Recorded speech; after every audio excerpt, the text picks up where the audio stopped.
Bismillahirrahmanirrahim. Assalamualaikum warahmatullahi wabarakatuh. Innal hamdalillah nahmaduhu wa nasta'inuhu wa nastaghfiruh wa na'udzu billahi min sururi anfusina wa sayyiati a'malina. May yahdihillahu fala mudhillalah wa may yudlil fala hadiyalah. Asyhadu an la ilaha illallah wahdahu la syarikalah wa asyhadu anna Muhammadan abduhu wa rasuluh. Allahumma shalli ala Muhammad. Para pemirsa kajian kuliah pendidikan Islam yang insyaallah dirahmati Allah Subhanahu wa taala. Insyaallah pada kesempatan sesi kali ini kita akan coba melanjutkan pembahasan sebelumnya tentang konsep ilmu, kemudian kemarin sudah dibahas juga sebelumnya tentang tahapan-tahapan dan pelembagaan pendidikan dalam sejarah Islam.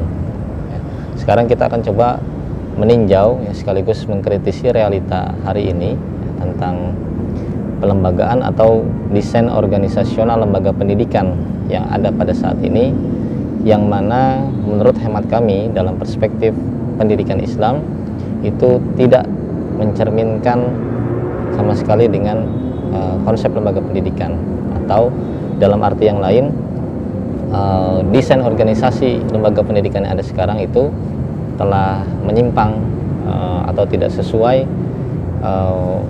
dengan apa yang seharusnya terjadi.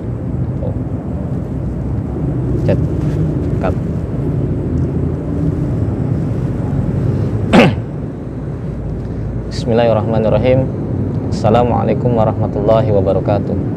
Innal hamdalillah nahmaduhu wa nasta'inuhu wa nastaghfiruh wa na'udzu billahi min sururi anfusina wa sayyiati a'malina. May yahdihillahu fala mudhillalah wa may yudlil fala hadiyalah. Asyhadu an la ilaha illallah wahdahu la syarikalah wa asyhadu anna Muhammadan abduhu wa rasuluh. Allahumma shalli ala Muhammad.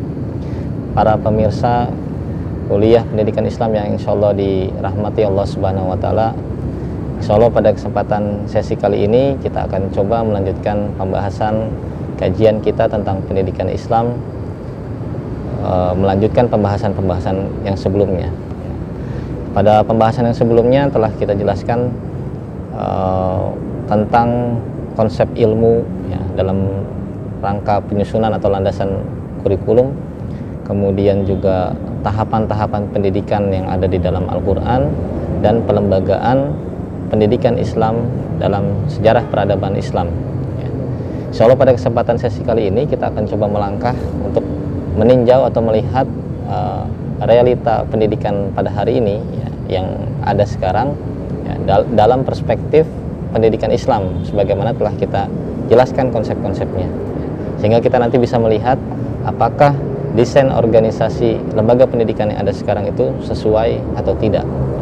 Dalam pengertian lain, kita saat ini akan coba, pada sesi ini kita akan coba melakukan kritik atau mengevaluasi apa yang terjadi karena memang secara sekilas saja kita sudah bisa melihat bahwa sejatinya pendidikan Islam saat ini belum betul-betul dipahami dan dipraktekkan oleh kebanyakan kaum muslimin pada umumnya. Baik, yang pertama kita bisa melihat dari stakeholder atau pihak pemangku kepentingan yang mengadakan atau membuat sebuah lembaga.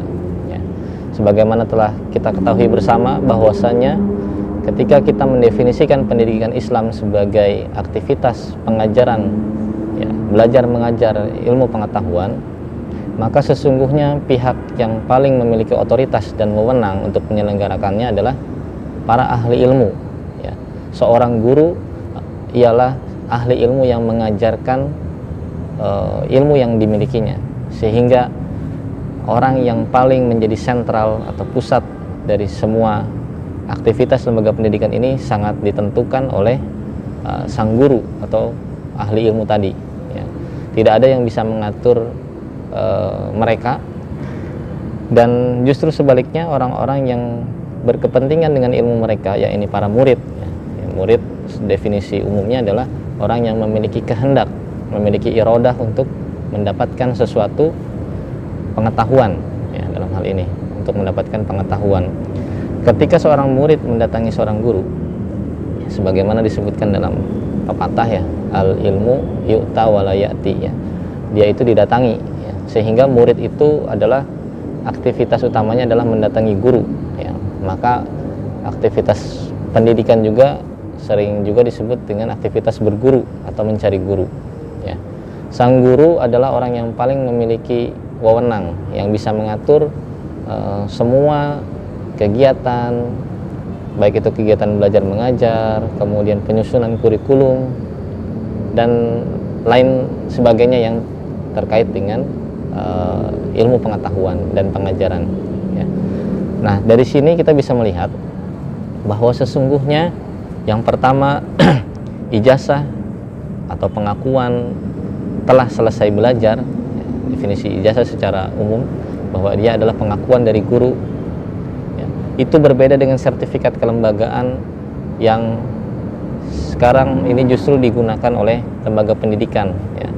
Ketika seorang murid atau siswa pelajar itu masuk dalam sebuah lembaga pendidikan, maka dia selesai belajar diberikan sertifikat oleh lembaga ya, tanpa diketahui siapa orang yang disandarkan ilmunya ya, atau kepada siapa dia menyandarkan ilmunya, sehingga ijazah ini menjadi ijazah anonim ya, dalam pengertian tidak ada pihak yang bertanggung jawab dia muridnya siapa.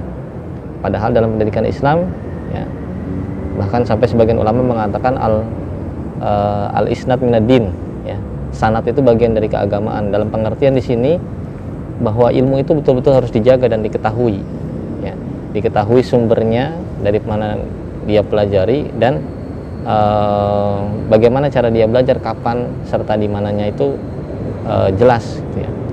Jadi seseorang bisa mengetahui gurunya itu siapa, diketahui dari gurunya. Meskipun dalam perjalanan hidup bisa saja seorang murid itu berbeda pendapat dengan gurunya dan bahkan bisa keluar dari ajaran gurunya ya, akan tetapi dia tetap disebutkan dalam kurikulum vitae-nya bahwa dia pernah berguru ya, kepada si fulan dan si fulan, sehingga diketahui. Itu yang pertama. Kemudian terkait dengan hal itu juga hubungan guru dan murid di sini memiliki pola yang sangat berbeda dengan apa yang ada sekarang ya. Sekarang hubungannya seperti patron klien atau pelayanan ya, di mana guru diminta untuk melayani murid dalam konteks bahwa si murid atau orang tua murid itu adalah orang yang membiayai lembaga pendidikan ya. Guru atau murid atau orang tua murid adalah pihak yang membiayai lembaga pendidikan, sementara posisi guru menjadi lemah karena dia sebetulnya diposisikan sebagai pegawai atau buruh ya, yang terikat dengan perjanjian kontrak kerja, yang dia digaji karena diperintah untuk mengajar ya. Jadi di sini ada perbedaan pandangan yang insya Allah nanti dari sisi perspektif yang lebih dalam kita akan bahas pada sesi yang berikutnya atau sesi terakhir nanti. Tapi di sini kita cukupkan bahwasanya posisi guru itu bukan seorang yang memiliki independensi atau kebebasan untuk mengajar, tapi orang yang terikat dengan kontrak kerja dan dia sejatinya adalah buruh yang bekerja dari waktu yang telah ditentukan, misalkan 8 jam kerja, kemudian gaji UMR dan lain sebagainya. Itu dari pola hubungan guru dan murid ya. Sehingga pola hubungan ini juga bisa kita sebut dengan pola hubungan yang sangat transaksional ya. Sehingga banyak kejadian di beberapa tempat atau lembaga pendidikan ketidaksukaan seorang murid ya, atau perbedaan pendapat seorang murid dengan seorang guru atau orang tua murid yang tidak suka kepada perlakuan guru, itu bisa menyebabkan sang guru yang dipecat, guru yang disingkirkan. Sementara dalam konsep Islam yang sudah dijelaskan bahwasanya guru berhak mengusir murid kapan saja dia mau, atau ketika dia melanggar kontrak belajar dengan guru, maka guru berhak mengusir dia dari majelis. Dan orang yang paling menginginkan untuk berada di dalam majelis ilmu itu adalah murid, sehingga tidak mungkin murid itu tidak mengikuti aturan. Dia pasti berusaha bersungguh-sungguh mengikuti aturan. Sementara pada praktek yang sifatnya transaksional dengan memposisikan guru sebagai buruh, maka orang yang paling berkepentingan untuk hadir di kelas adalah guru, ya. Yang mana ketika dia tidak hadir, maka terkait dengan imbalannya kompensasi gajinya, ya. Sementara murid, bisa kita lihat di banyak kampus swasta misalkan, tekanan murid untuk hadir itu tidak ada, karena yang penting dia bisa mengikuti ujian dan membayar, ya. Bahkan yang tidak lulus pun di banyak kasus itu dipaksa untuk lulus dengan pengakuan, dan di beberapa tempat telah banyak kejadian nilai itu diberikan oleh pihak administrasi atau tata usaha, yang mana si guru atau dosen itu tidak memiliki kekuatan penuh atau otoritas penuh, karena ijazahnya pun tidak ditandatangani atau tidak lahir dari lisensi seorang ahli ilmu, ya. Itu dari aspek hubungan pola guru dan murid, ya. Kemudian kalau kita lihat dari spektrum yang lebih luas, misalkan adanya kurikulum nasional, ya.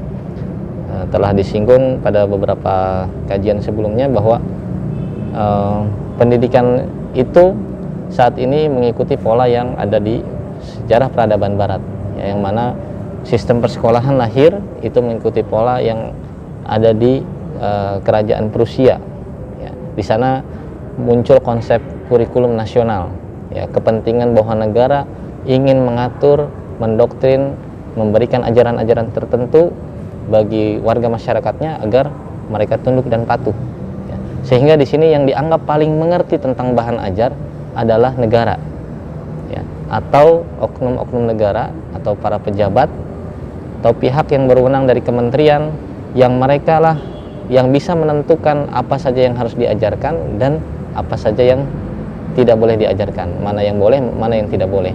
Jadi bukan seorang ahli ilmu, guru yang ada di kelas, ya. Bahkan guru itu harus mengikuti apa yang menjadi panduan dari pihak lembaga negara, atau dalam hal ini adalah kementerian, ya, Kementerian Pendidikan, ya. Bahan ajarnya, modulnya, tahapan-tahapannya itu semua ditentukan oleh pihak ketiga yang tidak hadir di kelas, yang tidak mengetahui apa saja kebutuhan, apa saja tahapan-tahapan keilmuan, posisi pemahaman si anak dan lain sebagainya. Karena yang terjadi adalah paketan modul bahan ajar yang disebarluaskan secara nasional, disosialisasikan, dan dalam tanda kutip dipaksakan untuk diajarkan dan dipaksakan untuk diterima oleh setiap murid di setiap tempat, ya. Meskipun ada kritik dari beberapa kalangan yang ingin mengangkat sisi kearifan lokal misalkan, atau sisi kedaerahan, keterampilan daerah yang secara khusus, sebetulnya ini bagian dari konsep pengasuhan yang telah kita jelaskan, misalkan untuk bidang pertaniannya, perikanan dan lain sebagainya, tentang pengolahan lahan, tentang tambang dan lain sebagainya, tergantung dari wilayah atau daerah. Akan tetapi sebetulnya dasar yang paling penting adalah adanya kurikulum yang dibuat oleh pihak ketiga yang tidak hadir di kelas, ya. Kurikulum yang sifatnya menganggap manusia atau murid yang belajar secara di satu daerah itu secara seragam, ya, menyeragamkan bahwa mereka harus mempelajari semua pelajaran atau apa yang dianggap penting oleh negara. Dan sayangnya kurikulum ini tidak merujuk pada konsep ilmu yang telah kita sampaikan atau kita jelaskan pada sebagai landasan, ya. Ada ilmu yang fardu ain, fardu kifayah dan lain sebagainya, ya. Jadi ini adalah beberapa realita atau kritik terhadap realita pendidikan sekarang yang bisa dikatakan bahwa ketika desain organisasional lembaga pendidikan ini tidak bisa, tidak diwujudkan dengan benar, maka sesungguhnya konten isi ajaran pun tidak bisa betul-betul dipahami atau masuk, ya, sesuai dengan apa yang dikehendaki oleh Quran, ya, oleh Islam. Karena meskipun kita ajari materi-materi keislaman, misalkan kurikulumnya secara keilmuan, ilmu ekonominya ilmu ekonomi Islam, pendidikannya pendidikan Islam, misalkan sainsnya sains Islam, akan tetapi kalau desain organisasionalnya masih seperti ini, ya, maka banyak bias, banyak penyimpangan, banyak praktek-praktek yang sebetulnya tidak pantas dan tidak tepat, sehingga tujuan pendidikan itu tidak menghasilkan para ahli ilmu yang independen, ya, akan tetapi menghasilkan tenaga kerja sebagaimana desain yang dibuat oleh Kementerian Pendidikan saat ini, bahwa setiap lulusan itu harus memiliki relevansi atau penempatan pekerjaan di dunia kerja, ya. Sehingga memang para murid di lembaga pendidikan ini dia akan lahir membawa sertifikat lembaga, bukan ijazah dari seorang ahli ilmu, dan lulus bukan sebagai ahli ilmu yang independen, melainkan sebagai angkatan kerja. Dan dengan kata lain, mereka adalah pengangguran berijazah atau pengangguran bersertifikat yang harus berkompetisi untuk masuk dalam dunia kerja, mengikuti logika dari industri yang telah dibuat oleh negara. Demikian yang bisa saya sampaikan pada kesempatan sesi kali ini. Mudah-mudahan bermanfaat. Billahi taufiq wal hidayah. Assalamualaikum warahmatullahi wabarakatuh.